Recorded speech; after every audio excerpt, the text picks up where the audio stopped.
Assalamualaikum warahmatullahi wabarakatuh. Perkenalkan, nama saya Siti Zulaika Maharin Syahid dengan NIM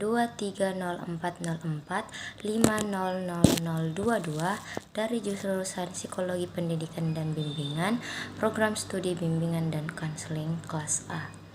Yang terhormat Ibu Dr. Bastiana MSI selaku dosen pengampu mata kuliah Sosioantropologi Pendidikan. Baik, langsung saja saya akan menjelaskan tugas UAS yang telah diberikan. Sosialisasi dan penyesuaian diri di sekolah. Sosialisasi merupakan proses penanaman atau penyerapan nilai-nilai, norma-norma, pengetahuan, sikap dan pola perilaku yang diterima individu dari lingkungan sosialnya agar dapat hidup sesuai dengan harapan masyarakat. Dalam konteks pendidikan di sekolah, proses sosialisasi sangat penting bagi siswa untuk dapat menyesuaikan diri dengan lingkungan baru yang berbeda dari sebelumnya. Proses sosialisasi dan penyesuaian diri di sekolah membantu siswa untuk memperoleh pengetahuan, keterampilan, nilai-nilai, dan pola perilaku yang diperlukan untuk menjadi anggota masyarakat yang produktif dan bertanggung jawab. Kemampuan menyesuaikan diri juga merupakan keterampilan penting yang akan berguna bagi siswa dalam kehidupan sosial dan profesional di masa depan. Beberapa contoh proses sosialisasi dan penyesuaian diri di sekolah yaitu masa orientasi siswa baru. Kegiatan orientasi siswa baru merupakan bentuk sosialisasi yang dilakukan sekolah untuk memperkenalkan nilai-nilai, norma, budaya, dan harapan perilaku yang berlaku di lingkungan sekolah. Melalui kegiatan ini, siswa baru diharapkan dapat menyesuaikan diri dengan tuntutan baru sebagai siswa. Yang kedua yaitu pembentukan kelompok sosial. Di sekolah, siswa cenderung membentuk kelompok-kelompok sosial seperti organisasi siswa, komunitas ekstrakurikuler, atau kelompok belajar. Dalam kelompok ini, terjadi proses sosialisasi, nilai-nilai, norma, dan pola perilaku yang dianut oleh kelompok tersebut. Yang ketiga yaitu interaksi dengan guru dan staf. Melalui interaksi dengan guru dan staf di sekolah, siswa belajar menyesuaikan diri dengan harapan akademik, aturan sekolah, serta etika dan norma yang berlaku di lingkungan pendidikan. Penyesuaian dengan tuntutan akademik, siswa perlu menyesuaikan diri dengan tuntutan akademik yang lebih tinggi, seperti mengembangkan kemandirian belajar, manajemen waktu, dan kemampuan berpikir kritis untuk dapat berhasil dalam studinya. Selanjutnya yaitu pranata dan stratifikasi sosial dalam konteks pendidikan. Pranata sosial dalam stratifikasi sosial saling terkait dalam konteks pendidikan di sekolah. Pranata sosial berperan dalam mengatur perilaku dan interaksi antara lapisan-lapisan sosial yang ada, sementara stratifikasi sosial mencerminkan perbedaan status dan peran dalam lingkungan sekolah. Meskipun stratifikasi sosial merupakan fenomena yang alamiah, namun perlu diupayakan agar tidak menimbulkan diskriminasi atau kesenjangan yang terlalu besar dalam akses dan kualitas pendidikan. Pranata sosial seperti peraturan sekolah dan etika guru harus menjamin perilaku yang adil dan setara bagi seluruh siswa tanpa memandang latar belakang ekonomi mereka. Pranata sosial mengacu pada sistem norma, nilai, dan aturan yang mengatur perilaku dan interaksi dalam suatu kelompok atau masyarakat. Dalam konteks pendidikan di sekolah, terdapat beberapa pranata sosial yang berperan, yaitu peraturan sekolah, seperti tata tertib siswa, kode etik guru, sistem penilaian, dan persyaratan kelulusan. Pranata ini mengatur hak, kewajiban, dan perilaku yang diharapkan dari siswa, guru, dan pihak terkait lainnya. Selanjutnya yaitu organisasi siswa. Organisasi seperti OSIS, pramuka, atau ekstrakurikuler memiliki aturan, nilai, dan norma tersendiri yang mengatur perilaku anggotanya. Selanjutnya yaitu etika guru. Kode etik guru yang mengatur perilaku guru dalam mengajar, mendidik, dan berinteraksi dengan siswa serta rekan kerja. Selanjutnya yaitu stratifikasi sosial mengacu pada pembagian masyarakat ke dalam lapisan-lapisan atau kelas-kelas sosial yang berbeda berdasarkan kriteria tertentu. Dalam lingkungan sekolah, stratifikasi sosial dapat dilihat dari beberapa aspek, yaitu status akademik. Siswa terbagi dalam tingkat seperti siswa baru, siswa kelas menengah, dan siswa kelas akhir. Selain itu, ada juga stratifikasi antara siswa program reguler, akselerasi, atau program khusus lainnya. Selanjutnya, prestasi akademik. Siswa dengan prestasi akademik yang tinggi atau peringkat kelas, penerimaan beasiswa, dan lain-lain cenderung memiliki status sosial yang lebih tinggi di kalangan siswa. Selanjutnya yaitu organisasi siswa. Anggota organisasi siswa yang memiliki jabatan atau posisi penting cenderung memiliki status sosial yang lebih tinggi dibandingkan anggota biasa. Selanjutnya yaitu latar belakang sosial ekonomi. Siswa dari keluarga kaya atau berasal dari kalangan atas cenderung memiliki status sosial yang lebih tinggi dibandingkan siswa dari keluarga kurang mampu. Selanjutnya, guru dan staf. Guru dan staf administrasi memiliki status sosial yang lebih tinggi dibandingkan siswa dalam hierarki sekolah. Selanjutnya yaitu mobilitas sosial dalam konteks pendidikan. Mobilitas sosial mengacu pada perpindahan status atau kedudukan seseorang atau kelompok dari satu lapisan sosial ke lapisan sosial lainnya, baik secara vertikal, naik atau turun, maupun horizontal. Dalam konteks pendidikan, mobilitas sosial sangat erat kaitannya dengan peningkatan status sosial ekonomi melalui pencapaian pendidikan yang lebih tinggi. Mobilitas vertikal naik.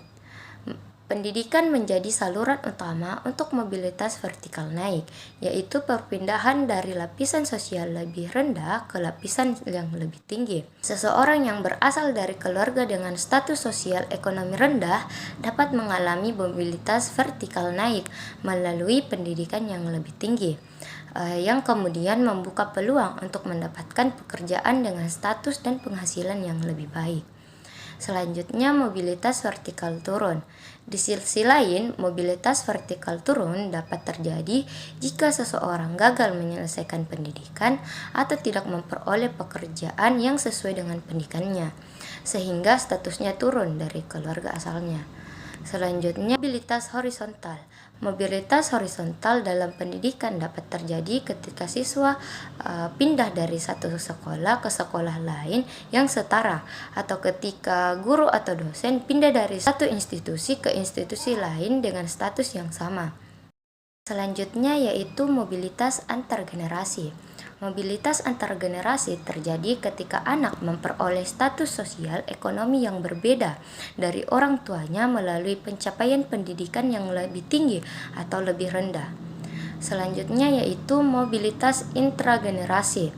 Mobilitas intragenerasi terjadi dalam satu masa hidup seseorang, seperti kenaikan jabatan atau penurunan status akibat perubahan pekerjaan setelah menyelesaikan pendidikan tertentu. Dengan demikian, pendidikan memiliki peran penting dalam memfasilitasi mobilitas sosial vertikal naik bagi individu maupun keluarga. Semakin tinggi pendidikan yang diperoleh, semakin besar peluang untuk meningkatkan sosial ekonomi.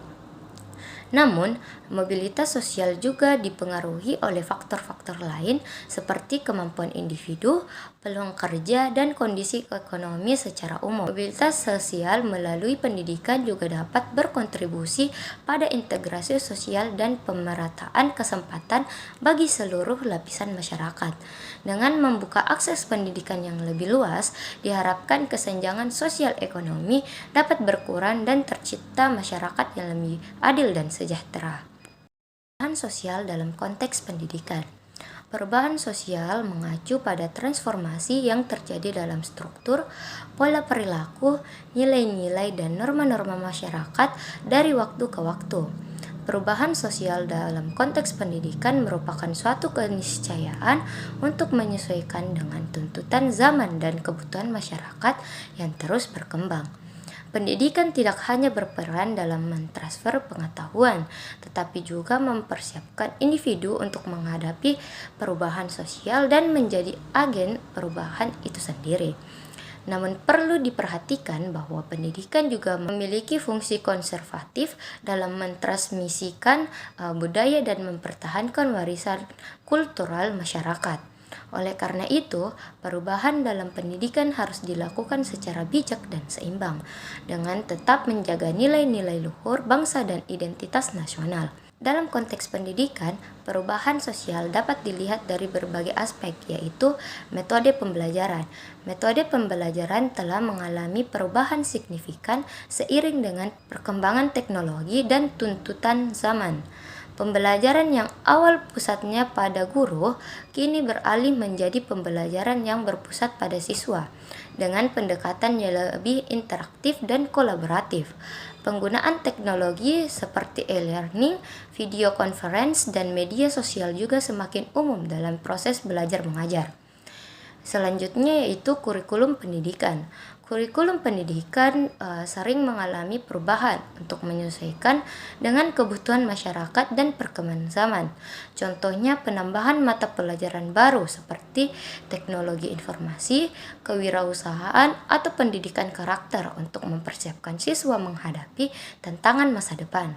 Selanjutnya yaitu sistem pendidikan. Sistem pendidikan juga mengalami perubahan, seperti munculnya sistem pendidikan jarak jauh, pendidikan inklusif, dan pendidikan vokalis untuk memenuhi kebutuhan masyarakat yang beragam.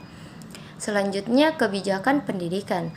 Pemerintah seringkali mengeluarkan kebijakan baru dalam pendidikan untuk meningkatkan kualitas dan akses pendidikan. Contohnya, program wajib belajar 12 tahun. Program beasiswa atau program sertifikasi guru.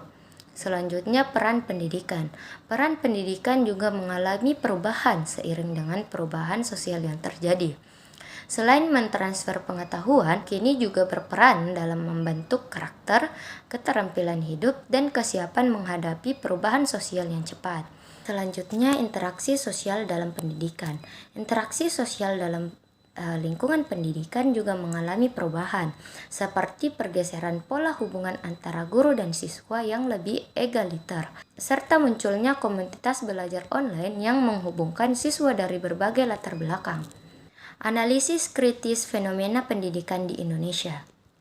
Berdasarkan sumber-sumber yang diberikan, terdapat kesenjangan yang cukup besar antara konsep pendidikan ideal dengan realita fenomena pendidikan yang terjadi di Indonesia. Secara filosofis, pendidikan di Indonesia seharusnya berlandaskan pada nilai-nilai luhur bangsa, seperti yang dicita-citakan oleh tokoh pendidikan Kiai Hajar Dewantara. Beliau menekankan pentingnya pendidikan yang membangun karakter dan budi pekerti, serta mengembangkan potensi peserta didik secara menyeluruh, cipta, rasa, dan karsa. Namun, realitanya masih terjadi krisis karakter yang cukup parah di kalangan pelajar Indonesia. Fenomena seperti seks bebas, penyalahgunaan narkoba, tawuran pelajar, dan rendahnya rasa hormat pada guru mencerminkan kegagalan pendidikan dalam membentuk karakter dan budi pekerti yang luhur. Ini bertentangan dengan semangat pendidikan yang diharapkan dapat membangun generasi penerus bangsa yang beradab dan bermartabat. Selain itu, mutu pendidikan di Indonesia juga masih memprihatinkan, seperti yang ditunjukkan oleh rendahnya kemampuan membaca siswa SD dan hasil studi internasional lainnya. Hal ini mengindikasikan adanya permasalahan dalam sistem pendidikan nasional, baik dari segi kurikulum, metode pembelajaran, maupun kualitas pendidik dan fasilitas pendidikan. Kesenjangan juga terlihat dalam akses pendidikan. Yang masih belum merata di seluruh wilayah Indonesia. Kurikulum yang terpusat dan kurang memperhatikan kebutuhan daerah menjadi salah satu penyebabnya.